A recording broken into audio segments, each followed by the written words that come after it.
Hello everyone. हम लोग 2026 का स्कॉलरशिप का पेपर सॉल्व कर रहे हैं। हम लोग हमारा पेपर 1 कंप्लीट हो गया है। आज के वीडियो में हम लोग पेपर 2 का सिर्फ लैंग्वेज का जो पोर्शन है, थर्ड लैंग्वेज, वो करेंगे। तो देखते हैं क्वेश्चन नंबर 1। क्वेश्चन नंबर 1 देखिए क्या है। केवळ बडबड्या माणसाकडून काही घडत नाही या अर्थाची म्हण कोणती?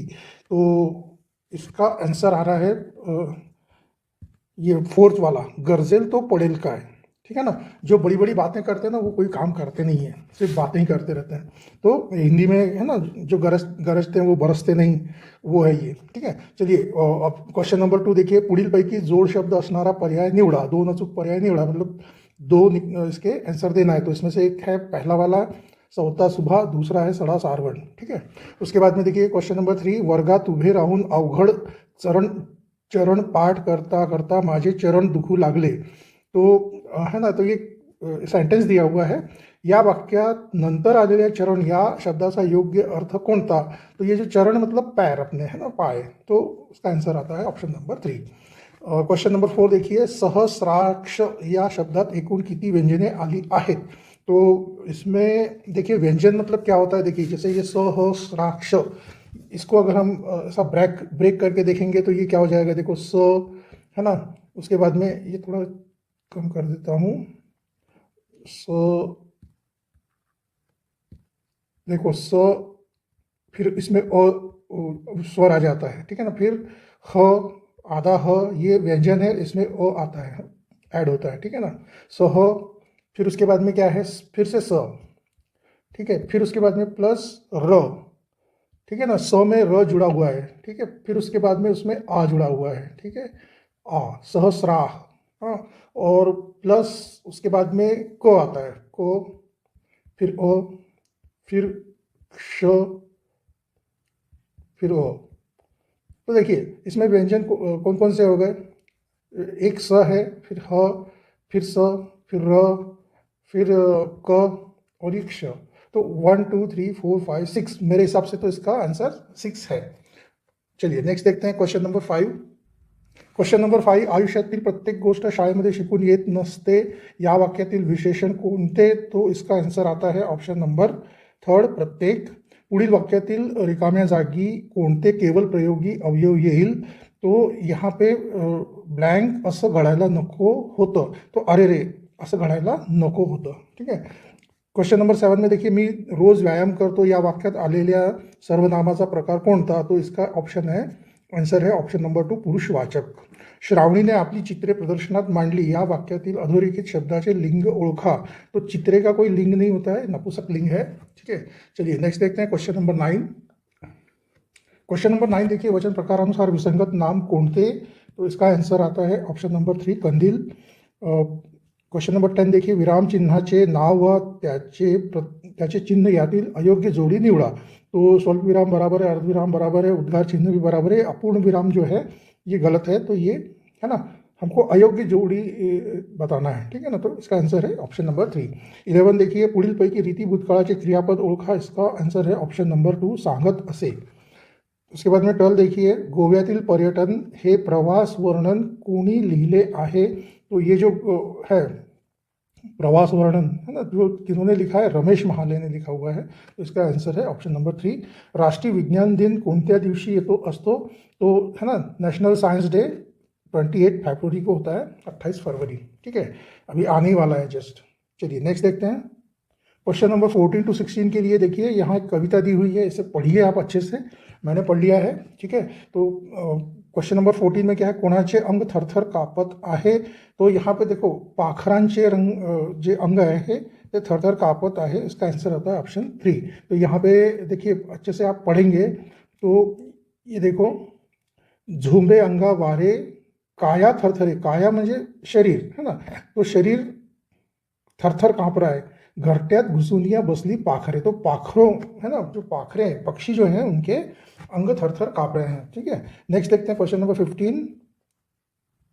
क्वेश्चन नंबर 15, नर्तकी असा उल्लेख कोणाचा झाला आहे? तो ये नर्तकी जो है ना, ये जो वीज, इसका आंसर आ रहा है ऑप्शन नंबर 4, वीज।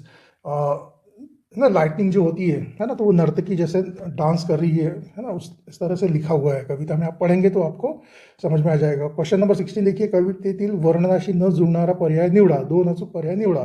तो इसमें दो पर्याय ये है, पहला तो ये है की झाडांची बहरलेली फुले मनाला वेधून घेतात, ऐसा कुछ नहीं है, वहाँ पे तो डर का माहौल है, ठीक है ना, तो ये वाला नहीं है। उसके बाद में पावसामुळे नागिन दडून बसली आहे, ये भी गलत है, नागिन दड़ून नहीं बसली है ना, तो जो बारिश की वजह से जो है ना बाढ़ आती है ना नदी में, तो नदी जब बहती है तो वो नागिन जैसी बह रही है, ऐसा उसमें बताया गया है कविता में, ठीक है। चलिए नेक्स्ट देखते हैं। क्वेश्चन नंबर 17 to 19 के लिए यहाँ पे एक मतलब ये दिया हुआ है, कन्वर्सेशन दिया हुआ है, ठीक है, और 4-5 लोग मिलके किसी बात पे है ना और कन्वर्स है ना कम्युनिकेशन कर रहे हैं। तो इसमें देखिए, यहाँ पे पढ़ लीजिए इसको, यहाँ से पढ़ने के बाद आपको समझ में आ जाएगा कि इसमें 17 क्या है। देखिए, संवादात किती व्यक्तींनी प्रत्यक्ष भाग घेतला है, तो इसका आंसर आता है ऑप्शन नंबर 2। ऑप्शन नंबर 2, अरे फिर से वही हो रहा है, ऑप्शन नंबर 2, ठीक है। यहाँ पे देखो कौन कौन है, 6 लोग। देखो सागर, सबसे पहला है सागर, उसके बाद आजी, आजी के बाद में देखो उसके बाद में ये विद्या, आजोबा, ठीक है, और उसमें बाद में मम्मी भी आती है, पप्पा भी आ रहे हैं, ये देखो पप्पा, और मम्मी भी बोलती है कुछ, है ना, ये 3 2 5 हो गए। मम्मी का भी इसमें वर्णन है, कहाँ है ये बेटा जो बोला नहीं, देखो बेटा, बेटा किसको बोला, सागर को बोला है, ठीक है ना। तो इसमें एक मम्मी भी आ रही है, तो ऐसे टोटल 6 लोग हैं, ये 5 ये, और यहाँ पे मम्मी कहीं लिखा नहीं है, ठीक है। ये 6 लोग यहाँ पे इन्होंने पार्टिसिपेट किया है, ठीक है। अच्छा, क्वेश्चन नंबर 18 देखिए, संवाद कोणत्या दिवशी झाला, तो ये 1 हफ्ता पहले शुरू हुआ था। कब से, गांधी जयंती है ना, गांधी जयंती के 1 सप्ताह पहले। तो गांधी जयंती होती है 2 अक्टूबर को, 2 अक्टूबर को, 2 अक्टूबर में से आप 7 दिन माइनस कर दीजिए, 26 सितंबर आता है, तो इसका आंसर आता है ऑप्शन नंबर 1।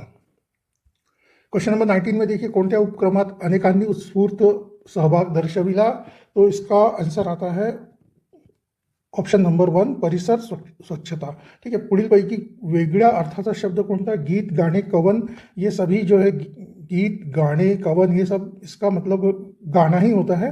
तो और ये तीनों चीज़ें मिलके क्या है, कला है, तो इससे अलग सबसे अलग जो शब्द है वो कौन सा है, कला, ठीक है ना, ये सभी चीज़ें कला ही है ना, ठीक है।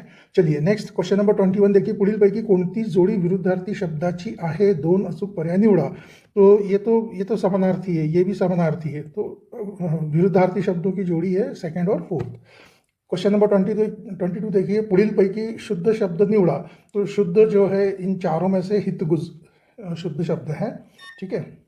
क्वेश्चन नंबर 23 देखिए, पुढीलपैकी किती शब्द अशुद्ध आहेत, तो इसमें देखिए पहला वाला शुद्ध है और लास्ट वाला शुद्ध है, बाकी ये जो है ये सभी शब्द अशुद्ध है, ठीक है। तो इसमें 4 आंसर आ रहा है, ऑप्शन नंबर 4 4, ठीक है ना।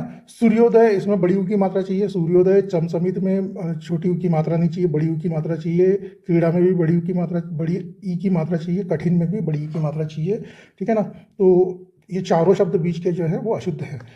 क्वेश्चन नंबर 24 देखिए, शब्द समूहाबद्दल एक शब्द निवडा, वाट सरूंना पाणी पिण्यासाठी केलेली सोय, उसे मराठी में पानपोई बोलते हैं ना, ठीक है। उसके बाद में क्वेश्चन नंबर 25 देखिए, वाक प्रचार व अर्थ अनुसार अर्थ या अनुसार चुकीची जोड़ी निवडा, हेवा वाटणे, असूया वाटणे, चीत करणे, पराजय करणे, ये सब बराबर है। सिर्फ चौथा जो है गिल्ला करने, ये जोड़ी बराबर नहीं है।